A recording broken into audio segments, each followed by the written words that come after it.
what I always used to say to parents who came to me in my private practice, and I really mean these two truths as, being able to hold them both at the same time, is whatever's going on with your kid, I really believe this.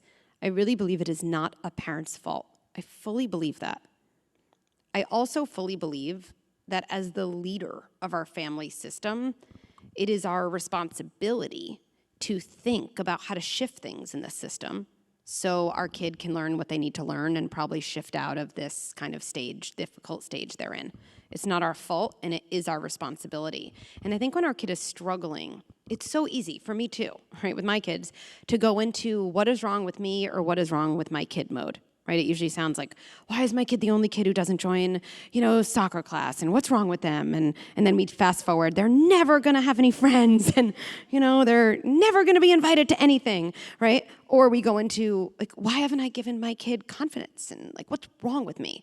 And when we go into what's wrong with my kid or what's wrong with me mode, we actually are totally stuck. There's no agency. There's a hopelessness. We kind of just spiral. And again, we all get into that mode. So there's no need to further blame ourselves. It's just so empowering to start to recognize, okay, I'm in that mode. And when we shift into a mode of parental agency, we can say, okay, I can't immediately change my kid's behavior through control, but my kid operates in a system. That's why I've always loved working with systems. I love working with businesses, or I love working with families, because when you work in a system and you change one element of the system, there's such a multiplicative effect. Everyone kind of has to change. So let's say my kid is not listening, right? I might say, okay, it's not my fault they're not listening. I wonder if I changed one thing, how my daughter would respond to that, right? What would you recommend? Great. So I actually think, and you mentioned boundaries around agency, boundaries are where I always start with parents when listening is a problem. Because there's so many different things we can do to improve listening, but often when listening is really, really poor, we think we're setting a boundary when we're not setting a boundary. And boundaries are one of my favorite topics, okay? So let's just define what they are. A boundary is something you tell someone you will do, and it requires the other person to do nothing. And so if we think about a time when we think we're setting a boundary, and I'll use my son as an example, okay? We live in New York City. There's an elevator where we live, and my youngest has 0% people-pleasing in him, okay? Maybe good later in life, very inconvenient short term, right? And so he doesn't particularly care about following the rules, especially when he was younger, or trying to be compliant for, my benefit, not a thing. So for a while, he'd get into the elevator in our building and just press every button. Every button, right? And I would be in the lobby and I'd say, don't press the buttons. Don't press the buttons. You're not gonna press the buttons. He'd press and then he'd press the buttons and be like, he never listens to me. It's not listening. I'm gonna go back to the definition of boundaries. A boundary is something I would tell my kid I will do, and it would require my kid to do nothing. I was not setting a boundary. I was making a request. That's true. But understanding when we're setting a boundary and when we're making a request actually helps us understand a listening problem. If I really don't want my kid to press those buttons, and he's young and he just doesn't have the ability to manage those urges, this is what I'd do. I'd say, when we get into the elevator, just so you know, I'm gonna stand between you and the buttons. And if you lunge forward, I will block your body, because I'm just not gonna let you press all the buttons in the elevator. That is a boundary. A physical boundary. It's a physical boundary. Dr. Becky's I was the boundary. I was the boundary. This was not metaphorical. Yeah, I'm not working out for nothing, Yeah, there you go. Exactly. And often those boundaries are physical, right? If it's too hard to turn off the TV, by the time I get over to you, I will take the remote, sweetie, because screen time is over. And when we set an actual boundary, you know what it always prevents?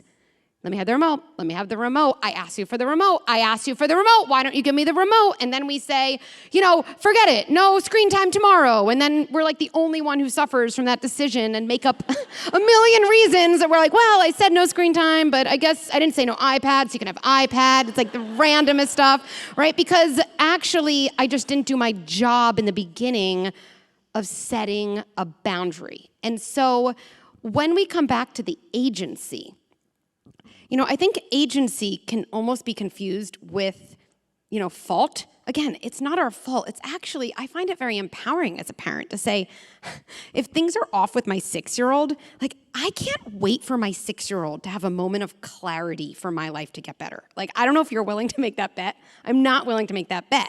I'd rather bet on myself and say, okay, it's not my fault, but why don't I think about setting a boundary in a different way?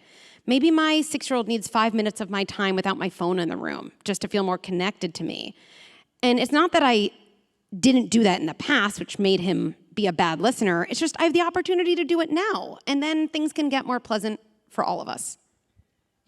You just spoke now, and you certainly write in the book about listening to our children.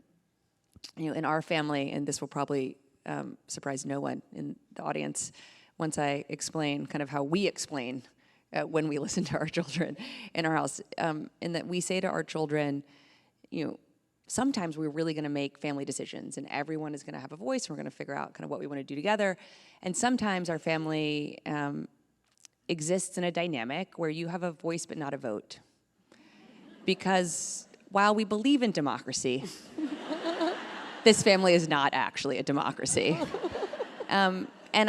And maybe some of you are like, wow, she's really starting civics lessons very early with her children, and yes, we are. We do find it helpful to clarify for our kids, like, here's really when you actually get to influence what we're doing, and here's where you don't get to influence what we're doing. And just, I know, again, we absolutely don't always get it right, but I have found that clarity and that transparency really then kind of builds the trust that at least they're more likely to accept when we say, you don't actually get a vote today.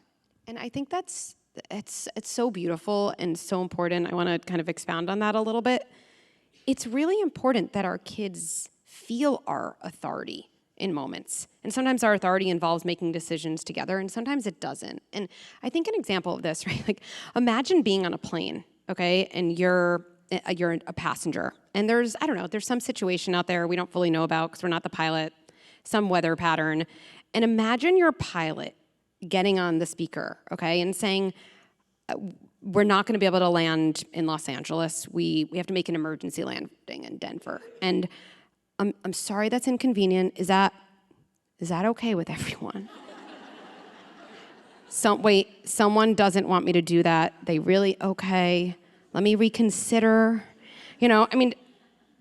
What you need in certain moments from a sturdy pilot is actually, you want to hear that they see your inconvenience. Hey, I have some news you might not like. We're not going to be able to land in Los Angeles. There's a situation. My job is to keep everyone safe. We're going to land in Denver and determine things from there.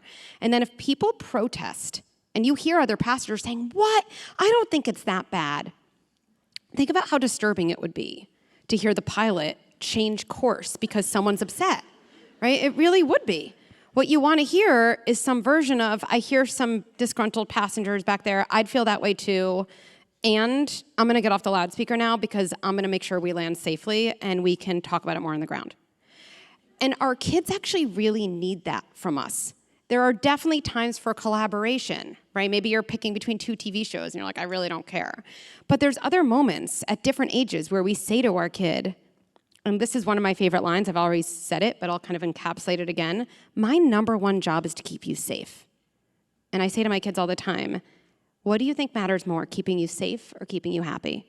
And they know, keeping me safe, okay, fine, And I say that to them. I love you so much that I will make decisions that I think are best for you, even when you are upset with me. That is actually how much I love you, right? Maybe that relates to a bedtime or to not having a sleepover or not having social media at a certain age, right? I mean, there's so many different things across the lifespan, but our kids don't always get to come in the cockpit and make decisions.